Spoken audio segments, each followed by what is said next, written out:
Kerfing is the gentle art of taking a straight piece of wood and making a series of cuts in it so that you can bend it into even a fairly tight radius. Now this is probably a little bit too tight. This wood's in danger of splitting, but there we go. Now there's a bit of hardwood too. The technique's quite simple, but you have to be a bit careful in your choice of material that you use to do this, but here's how it's done. I've got this parallel-sided piece of MDF clamped to my table, or it could be screwed to my MDF subfences, and I've got this little block of wood G-clamped to my bearing channels just to act as a stop to make sure that I push the saw far enough so that the middle of the saw blade just gets beyond this point, because that's where I'll be resting my wood. Because I want all of my cuts to be exactly the same depth, I don't want to influence the depth of cut by any hand pressure, so I'll leave the trigger locked on and I'll push the slide chassis. And then the most important step is to raise the saw blade up out of the table.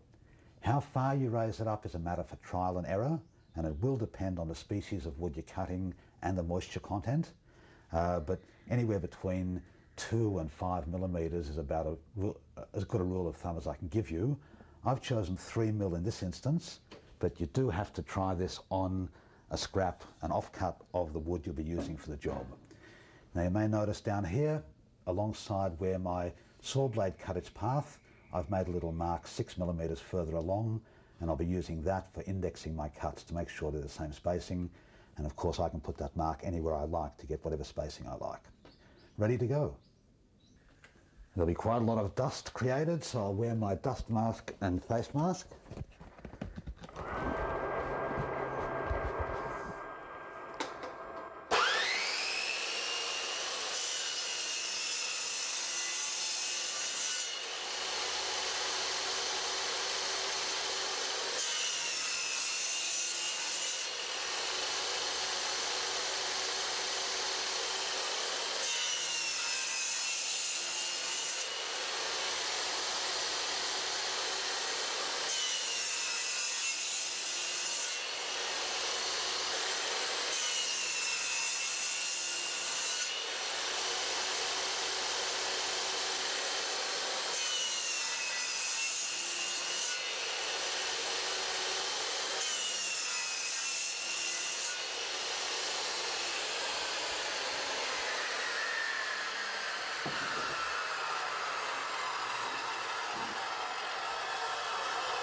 Just take this out and do a little test bend at this point.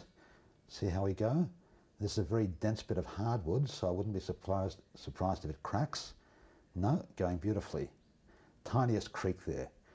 That's fine.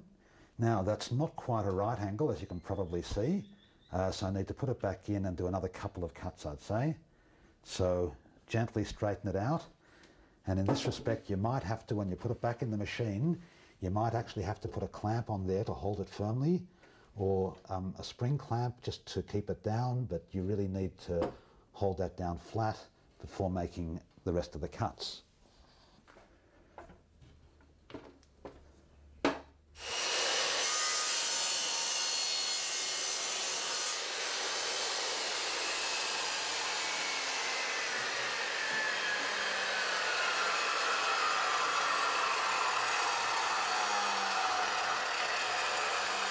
Always take it very gently, try to avoid any cracking.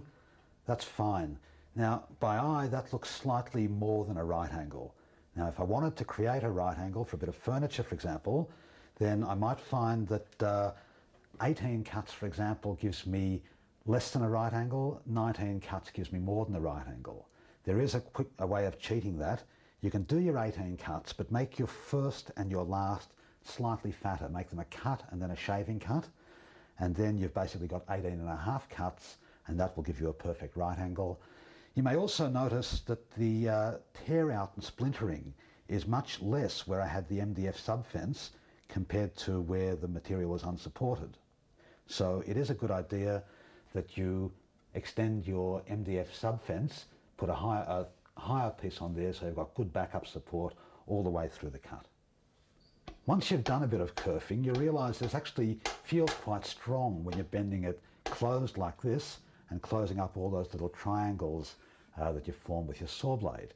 Of course, it's very bad to bend kerfing back the other way.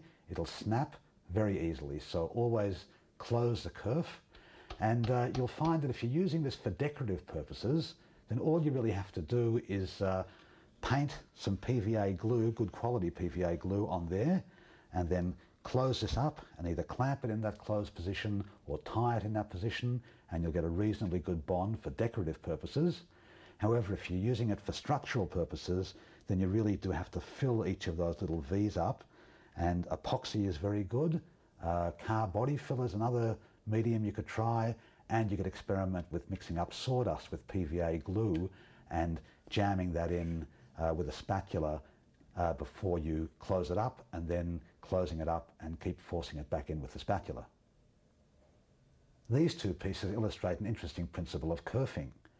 These two pieces are exactly the same thickness. I used the same saw blade height setting, and I did 20 cuts on both of them. But on this one, the cuts are 6 mil apart. Here, they're 20 mil apart.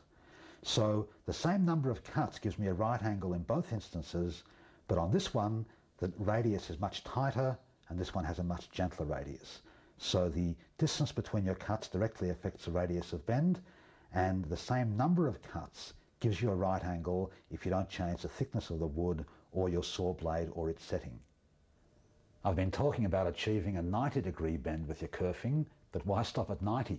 You can keep going. Twice as many cuts will give you 180, or 4 times as many cuts will give you a perfect circle. So you can make a round mirror, for example. Now, another way of getting some strength into your kerfing is to rebate your piece of wood before you cut your kerfs. This is actually quite a deep rebate, but that means that when I close this up, I can glue something pretty substantial in there to take the load and keep the integrity of this joint. It'll still look great from the front, from the top and from the side, but it'll have something quite rigid spanning across there, glued on there, and all the way around here. On this mirror, for example, what I did is I rebated the back for some plywood, 6 mil ply, and then I did my kerfing, and then I attached my plywood back, glued and screwed in position, rebated in so you can't see it. You don't have to stick to natural timber or to framing sizes. Here I've got a piece of veneered MDF with a natural wooden veneer, and I've bent it into more than a right angle, so that might open some interesting possibilities for either decorative work or for perhaps even for cabinet making. Here's another example of a piece of wood that I ran through my router table and put a Roman ogee edge on both edges and then kerfed it, and as you can see, I've got that lovely decorative detail running all the way around my curved edge. Kerfing is great fun, but it can be a bit frustrating sometimes because you will crack a number of pieces, which is always why you should test on a small offcut. The extent to which the wood tends to crack will depend on a number of things. The species, the moisture content, is preferably high moisture content that you want, and the amount of material you leave uncut. Now, the more you leave uncut, the stronger that will be when it's all glued up.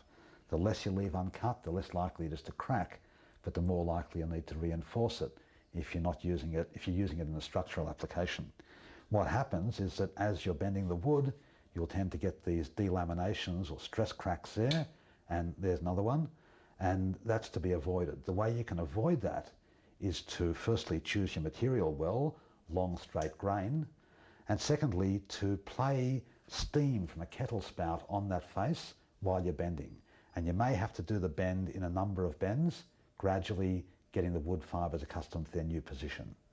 You can also use hot water on a cloth rubbed on that back, but don't immerse the piece completely in water because there's a lot of end grain there and that'll swell up and ruin the piece. Some common Australian materials that kerf very well include silver ash, myrtle beech, spotted gum, celery top pine, or king billy pine. Otherwise, try consulting your local timber merchant to find out what he can recommend if you tell him what you're doing.